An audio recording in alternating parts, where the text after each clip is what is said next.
আছি যেটা আরবিক মাসে আরবি মাসের মুহররম মাস।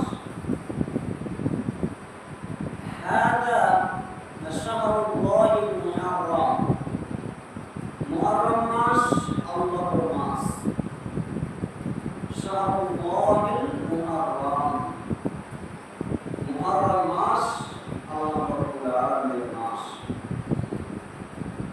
এই মুহররম মাস কত গুরুত্বপূর্ণ মাস যে এই মাসে নবী মুসা আলাইহিস সালাম ফিরাউনের হাত থেকে নাজাত পেয়েছিলেন। বলুন সুবহানাল্লাহ।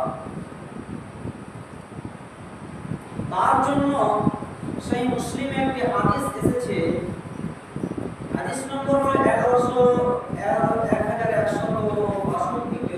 সেই মুসলিমের হাদিস। আল্লাহ রাব্বুল আলামিনের রাসূল বলেছেন, তিনি একদিন ইহুদিদেরকে দেখছেন যে তিনারা রোজা আছে, সিয়াম অবস্থায় আছে। তিনাদেরকে জিজ্ঞেস করছেন যে কি ব্যাপার, তোমরা কেন আজকে দিনটা সিয়াম আছো, রোজা আছো? তখন ইহুদিরা বললেন যে আমরা এই জন্য সিয়াম আছি যে হাদা ইয়াউমুন আযীম, এই দিন গুরুত্বপূর্ণ দিন, এই দিন মাহাত্ম্য দিন, এই দিন গুরুত্বপূর্ণ দিন, এই দিন বড় দিন।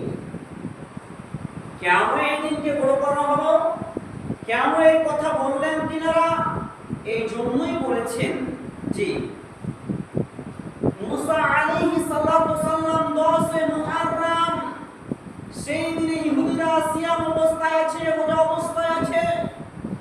তখন ইহুদিকে জিজ্ঞেস করলেন, ইহুদিরা উত্তর কি বললেন? হাদা ইয়াউমুন আযীম, এই দিন গুরুত্বপূর্ণ দিন, এই দিন মাহাত্ম্য দিন, এই দিন বড় দিন। 10 মুহররম মাসের 10 তারিখে সিয়াম অবস্থায় ছিলেন। কেন ছিলেন তিনারা তারপরে বলছেন যে এই মাসে মুসা আলাইহিস সালাম ফিরাউনের হাত থেকে নাজাত পেয়েছে। বলুন সুবহানাল্লাহ। সেই জন্য আমরা সিয়াম আছি। আল্লাহ রাব্বুল আলামিনের নবী তিনি বললেন যে সাহাবাগণ শুনো, আমরাও সিয়াম থাকবো, আমরাও সিয়াম থাকবো। তাহলে শুনো কি? তাহলে হলো তার আগের দিন, পূর্বের দিন অথবা তার পরের দিন একটা সিয়াম আমরা বেশি রাখবো। কেন? 9 মুহররম ও 10 মুহররম তো থাকতেই হবে, কিন্তু ইহুদিদের বিরোধিতা করার জন্য 9 মুহররম অথবা 11 মুহররম। কিন্তু আমাদের এই যে মুহররম মাসের ইংরেজি দিন পড়ছে 5 তারিখ অথবা 5 তারিখ 6 তারিখ তো 10 মুহররম হচ্ছে, 5 অথবা 7, শনিবার, রবিবার অথবা সোমবার। কেউ যদি আপনারা রাখেন তো শনিবার রবিবার রাখবেন, আর কেউ যদি রাখেন তো রবিবার আর সোমবার রাখবেন। কেন?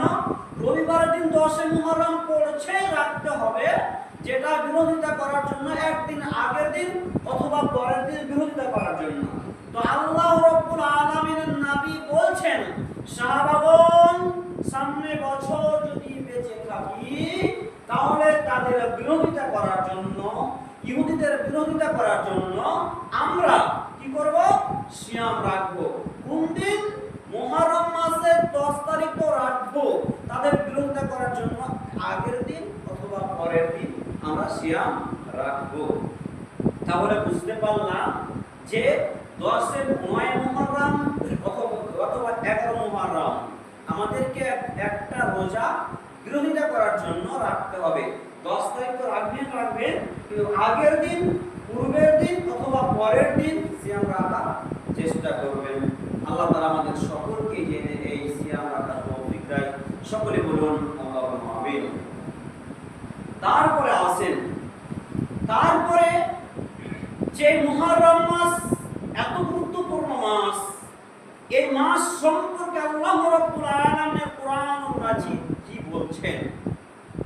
আল্লাহ রাব্বুল আলামিন তিনি কোরআনুল মাজিদের মধ্যে বলছেন যে যে আমি আল্লাহ সুবহানাহু ওয়া তাআলা এই 12 মাস বছরে এক বছর 12টি মাসকে আমি সিদ্ধান্ত করেছি, আমি লিপিবদ্ধ করেছি কোরআন মাজিদের মধ্যে। এই 12 মাসের মধ্যে 4টি মাসকে আমি আল্লাহ রাব্বুল আলামিন হারাম করেছি। কি বলছেন আল্লাহ কোরআন মাজিদের মধ্যে? মিনহা আরবাআতুন হুরুম, আমি আল্লাহ রাব্বুল আলামিন এই 12 মাসের মধ্যে মিনহা আরবাআ মানে 4, মিনহা আরবাআতুন হুরুম, এই 12 মাসের মধ্যে 4টি মাসকে আমি আল্লাহ রাব্বুল আলামিন হারাম করেছি।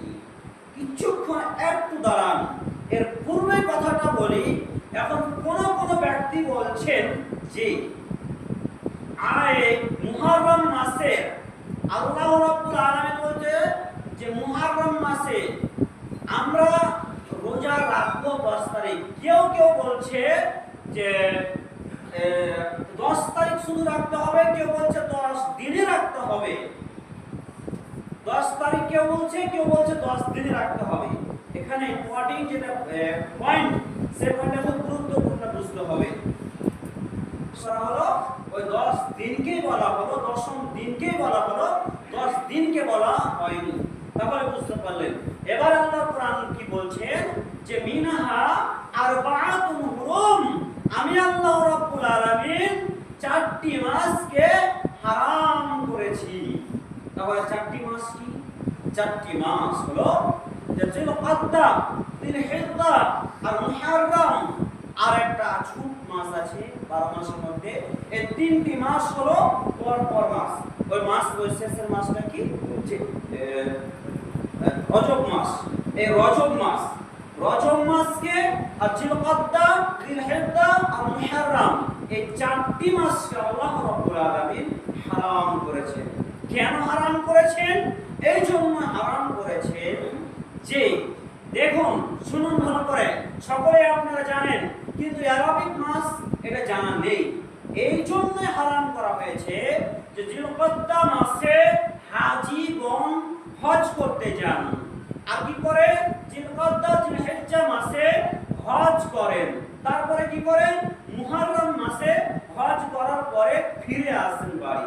তার জন্য এই 3টি মাসকে হারাম করা হয়েছে। আর রজব মাসকে এই জন্য হারাম করা হয়েছে, ওই মাসে যিনারা উমরা হজ করতে যায়, ওই মাসে উমরা হজ করার জন্য সেই মাসটাকে হারাম করা হয়েছে। এখন তো প্রত্যেক মাসেই সারা বছরই তো হজ করতে যাচ্ছে, তাহলে এই মাসগুলো তো কি করা যাবে না?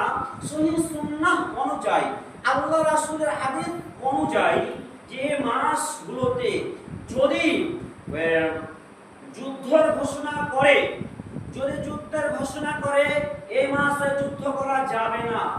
যদি কোনো অমুসলিমকে যুদ্ধ করার জন্য আপনি যুদ্ধ করতে যান, মারামারি, কাটাকাটি, হানাহানি, গান বাজনা, বাদ্যযন্ত্র, দুনিয়ার যত জঘন্য পাপ আছে, এই 4টি মাসে কোন পাপের কাজ এবং যুদ্ধ যদি হয়, তাহলে যুদ্ধের আইন বিল পাস করতে পারা যাবে না। কেন? এই মাসে আল্লাহ হারাম করেছেন। হারাম মানে ভাবিয়েন না যে হারাম জুয়া হারাম। এই মাসে আপনার এমন জিনিস হারাম করেছে, যদি ওরা মুসলিম, ওনারা যদি আপনাকে এই মুসলিমের সাথে যুদ্ধ করার জন্য তিনারা যদি বলে, তাহলে ভিন্ন ধরন। কিন্তু আপনি নিজেই তাদের সাথে যুদ্ধ করতে যাবেন, এটা পারবেন না। কিন্তু তিনারা যদি যুদ্ধ করতে আপনার সাথে আসে, তাহলে আপনি করতে পারেন, কোনো সমস্যা নেই। এবার শুনুন, ইব্রাহিম আলাইহিস সালাম তিনি কি করেছেন? মক্কা শরীফ আর মদিনা শরীফ, আমরা সকলেই জানি, মক্কা শরীফে কিছু অংশকে আল্লাহ রাব্বুল আলামিনের নবী ইব্রাহিম আলাইহিস সালাম তিনি কিছু অংশকে হারাম করেছেন। মুহাম্মদ সাল্লাল্লাহু আলাইহি সাল্লাম মদিনার কিছু অংশকে তিনি হারাম করেছেন। এবার কেন? সেই জায়গাতে মক্কা এবং মদিনাতে মুসলিম ব্যতীত অন্য কোন হিন্দু কখনো ওই মক্কা এবং মদিনাতে যেতে পারবে না, পারমিশন নেই। আপনার দেশে যেমন ক্যাম্প, এই যে বর্ডারের ক্যাম্প, সেই জায়গাতে আপনি বিনা পারমিশনে যেতে পারবেন না। পারমিশন নিয়ে আপনাকে কি করতে হবে? যেতে পারবেন। আপনি বিনা পারমিশনে যেতে পারবেন না। একজন হিন্দু ডক্টর জাকির নায়েককে প্রশ্ন করলেন যে আমরা হিন্দুরা কেন মক্কা এবং মদিনাতে যেতে পারবো না, এর জন্য কি আমাদেরকে করতে হবে?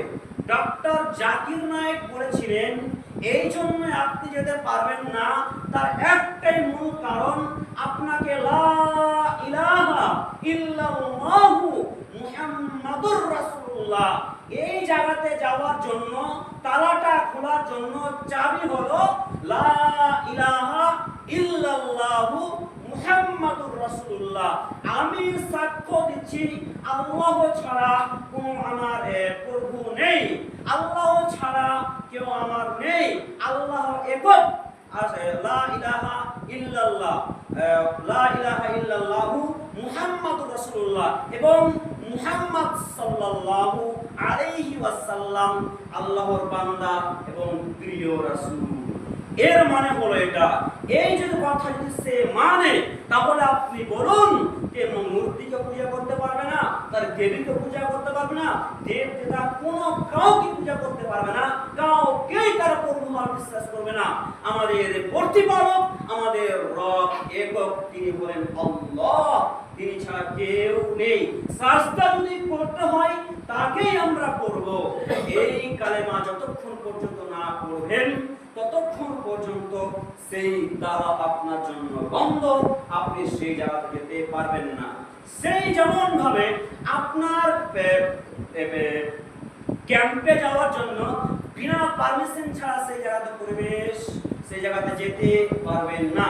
ঠিক তেমনই ভাবে মক্কা এবং মদিনার কিছু অংশকে, মক্কার কিছু অংশকে ইব্রাহিম আলাইহিস সালাম হারাম করেছেন এবং মদিনার কিছু অংশকে আমাদের নবী মুহাম্মদ সাল্লাল্লাহু আলাইহি সাল্লাম কোন কিছু সে অংশকে হারাম করেছেন। সেই যেমন ভাবে আপনি যদি এই চারটি মাসের মধ্যে জিলকদা, জিলহিজ্জা আর মুহররম আর রজব, এই চারটি মাস, এই চারটি মাসে যদি আপনি কোনো গুনার কাজ করেন, অন্য মাসে যে পাপ হবে, এই চারটি মাসে যদি আপনি কোনো গুনার কাজ করেন আপনার ডবল পাপ হবে। মক্কা এবং মদিনার যে অংশকে হারাম করা হয়েছে সেই জায়গাতে যদি আপনি গুনার কাজ করেন সে জায়গার মধ্যে, সে অংশের মধ্যে, তাহলে আপনার ডবল পাপ হবে। কিছু অংশের মধ্যে 12 মাসের মধ্যে মক্কা এবং মদিনাতে যে কোন সময় মক্কা এবং মদিনাতে কোনো গুনার কাজ করেন তাহলে ডবল পাপ হবে। আর 4টি মাসের মধ্যে যদি আপনি কোনো পাপের কাজ, কোনো গুনার কাজ করেন তাহলে আপনার ডবল পাপ হবে। তাহলে আপনি বুঝতে পারলেন যে কত গুরুত্বপূর্ণ দিন, কত গুরুত্বপূর্ণ মাস এই জিলকদা আর জিলহিজ্জা আর মুহররম আর রজব মাস কত গুরুত্বপূর্ণ মাস। কেন গুরুত্বপূর্ণ মাস? এই জন্যই মাস, এই দিনগুলোতে, এই যে আপনি জিলহিজ্জা মাসের 10 তারিখে আপনার খুশির দিন, যে দিনে কুরবানি ব্যতীত অন্য কোনো ইবাদত আল্লাহর কাছে প্রিয় হতে পারে না, বলুন সুবহানাল্লাহ। তার পূর্বের দিন আরাফার দিন এই হারাম মাসেই পড়ছে। তারপরে কি, যে আজীবন হজ করতে যাচ্ছে, যিনি ওই জায়গাতে গেলে হজ যদি আল্লাহর কাছে কান্নাকাটি করে, হজ কবুল হয়ে গেলে মায়ের পেট থেকে কোন একটা সন্তান যদি ভূমিষ্ঠ হয়, যেমন নিষ্পাপ হয়ে থাকে, কোনো পাপ হয় না, ঠিক ওই জায়গা থেকে যিনি হজ করে আসবেন তিনার কোনো পাপ থাকে না, বলুন সুবহানাল্লাহ। সেই হজটা কোন দিনে? সেই হজটা এই মুহররম, এই হারাম মাসে, এই হারাম মাসে সেই হজটা, বলুন সুবহানাল্লাহ। তার জন্য এত গুরুত্বপূর্ণ দিন। হযরত মুসা আলাইহিস সালাম রাত কি দিন, আর মুসা আলাইহিস সালাম 40 রাত 40 দিন কি করেছিলেন? ইয়ামুল লাইল, 40 রাত অথবা 40 দিন আল্লাহ রাব্বুল আলামিনের ইবাদত বান্দেগি করেছিলেন তুর পাহাড়ের মধ্যে। তার শেষ 10 রাত ছিল। সেই রাত হলো জিলহিজ্জা মাসের প্রথম 1 তারিখ থেকে নিয়ে 10 তারিখ। এই 10টা দিন কি ছিলেন? মুসা আলাইহিস সালামের 40 দিন ইবাদতের মধ্যে এই শেষ 10 দিন ছিলেন এই রাতে এবং জিলহিজ্জা মাসের প্রথম থেকে নিয়ে 10 তারিখ পর্যন্ত। বলুন সুবহানাল্লাহ। যত ইবাদত বান্দেগি গুরুত্বপূর্ণ আছে সমস্ত ইবাদত বান্দেগি এই হারাম মাসে, যেই মাসে মুসা আলাইহিস সালাম পানাহ পেয়েছিলেন, নাজাত পেয়েছিলেন ফিরাউনের হাত থেকে, এই যে সামনে আসছে 10 মুহররম, এই মুহররম মাসকে হারাম করা হয়েছে। এর গুরুত্ব কত, এর জন্যই মুহররম মাসকে হারাম করা হয়েছে। এই মাসে রোজা ব্যতীত ইবাদত বান্দেগি করতে হবে আল্লাহর বেশি বেশি করে। এই মাস কেন গুরুত্বপূর্ণ মাস? এই মাসে রোজা ব্যতীত কোন মারামারি, কোন হানাহানি, কোন ওয়াকে আর আইন হাসান হাই হুসেন করে এরকম করে চলবে না। যাই হোক, সময় শেষের মধ্যে যাচ্ছে, লম্বা আলোচনা হচ্ছে, সেই দিকে আমি যাচ্ছি না। আর কিছুক্ষণ আপনাদের 1-2 মিনিটের মধ্যে সার্চি বলেছিলাম যে সেই অংশগুলোকে হারাম করা হয়েছে। কেন হারাম করা হয়েছে? এই জন্যই হারাম করা হয়েছে, যখন আপনি যেমন ভাবে এই যে হাজি সাহেবরা ইহরামের যখন পোশাকটা পরে লাই, সাদা ইহরাম যখন তারা পরে লাই, তখন তারা কি হালাল জিনিসগুলো তারা কি করতে পারবে না, তারা হালাল জিনিস স্পর্শ করতে পারবে না। কেমন হালাল জিনিস?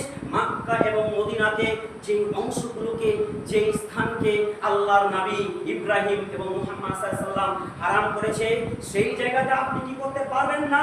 একটা পশুকে অন্যায়ভাবে মারতে পারবেন না, একটা গাছকে আপনি কেটে ফেলতে পারবেন না। সেই জায়গাতে কি আপনি কে অন্যায় করেছে তার জন্য মানুষকে মেরে ফেলবেন, একটা ছাগলকে মেরে ফেলবেন, একটা বড় পশুকে মেরে ফেলবেন, আপনি মারতে পারবেন না। কেন? মারাটা আপনার জন্য হারাম, মক্কা এবং মদিনার যে অংশ করেছে। তারপরে আমি সংক্ষেপে বলছি, তারপরে যখন হাজী সাহেবরা ইহরাম পরে নাই, তখন তাদের নিজের স্ত্রী, যে স্ত্রী আপনার জন্য হালাল, সেই স্ত্রীকে আপনি যখন ইহরাম করে নেবেন, তখন আপনার স্ত্রীকে আপনি টাচ করতে পারবেন না, স্পর্শ করতে পারবেন না। যতই আপনার যৌন ক্ষমতা চেয়ে যাক না কেন, আপনি তাকে টাচ করতে পারবেন না, আপনি তাকে স্পর্শ করতে পারবেন না। শুনুন, আর কি, যখন আপনি ইহরাম করবেন নখ কাটতে পারবেন না, যখন আপনি ইহরামের পোশাকটা কাপড় পরে নেবেন তখন আপনি চুল কাটতে পারবেন না। এত গুরুত্বপূর্ণ ইহরাম জিনিস, এত গুরুত্বপূর্ণ সেই দিন হলো মক্কা মদিনাতে থাকা অবস্থায় আপনি এগুলো কাজ করতে পারবেন না। কেন? আপনার জন্য হারাম। ইহরাম করে নিলেন, সমস্ত জিনিস হারাম হয়ে গেল। একটা এমনি সময় আপনি বিবাহের প্রস্তাব দিতে পারেন, আপনার জন্য হালাল, এটা সুন্নাহ, কিন্তু আপনি যখন ইহরাম করে থাকবেন সেই সময় আপনি কাউকে বিবাহের প্রস্তাব দিতে পারবেন না। কত গুরুত্বপূর্ণ দিন, কত গুরুত্বপূর্ণ মাস, সেই মাসগুলোকে, এই 4 মাস আর গুরুত্বপূর্ণ দিনগুলোকে খেলে আমরা টাইম পাস করে দিই। এমনিতেই টাইম পাস করি আমরা। মুহররম কাকে বলে, রজব কাকে বলে, জিলহিজ্জা কাকে বলে, আর জিলহিজ্জা কাকে বলে, আমরা কিছুই জানলাম না। এত হতভাগা মুসলমান হয়ে খালি হাই হুসেন করে হানাহানি, কাটাকাটি, মারামারি। কে বলেছে হাই হুসেন আপনার করতে হবে? ওই হোসেন আলাইহিস সালাম তো জাননি, তিনি কি গিয়েছিলেন? তিনি তো জাননি।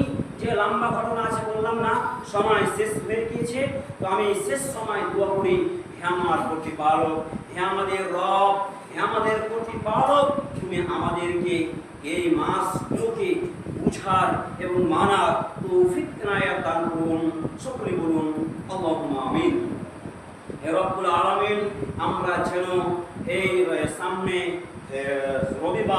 শনিবার অথবা সোমবার যেন আমরা সিয়াম রাখতে পারি। সকলে বলুন আল্লাহুম্মা আমিন। এবার একটা ছোট্ট করে বলি যে এই সিয়াম রাখলে আপনার কি নেকি হবে। এই সিয়াম একটা মুহররমের একটা সিয়ামের বিনিময়ে আপনার বিগত 1 বছরের গুনাহ মাফ হয়ে যাবে। বলুন সুবহানাল্লাহ। কতদিন? একটা সিয়ামের বিনিময়ে কত বছরের গুনাহ মাফ হবে বললাম? আপনার বিগত 1 বছর যেই বছরটা আপনার 2025 সাল শেষ হচ্ছে তো 6 মাস, ওই 2024 এর যে 6 মাস আর এই যে 2025 এর 6 মাস, এই 6 করে 12 মাস, 12 মাসে হলো 1 বছর। 1 বছরে যে পাপটা করেছেন আপনি আর আমি যেই করে থাকি না কেন, এই একটা সিয়ামের বিনিময়ে আপনার আমার গুনাহগুলো মাফ হয়ে যাবে। বলুন সুবহানাল্লাহ। সেই দিন হলো মুহররম মাসের 10 দিন। এই জন্য গুরুত্বপূর্ণ দিন যে মুসা আলাইহিস সালাম এই 10 মুহররমে কি পেয়েছিলেন? আল্লাহ রাব্বুল আলামিনের কোরআন বলেছে, হাদিস বলেছে যে এই জন্য কি পেয়েছিলেন? তিনি পেয়েছেন নাজাত ফিরাউনের হাত থেকে।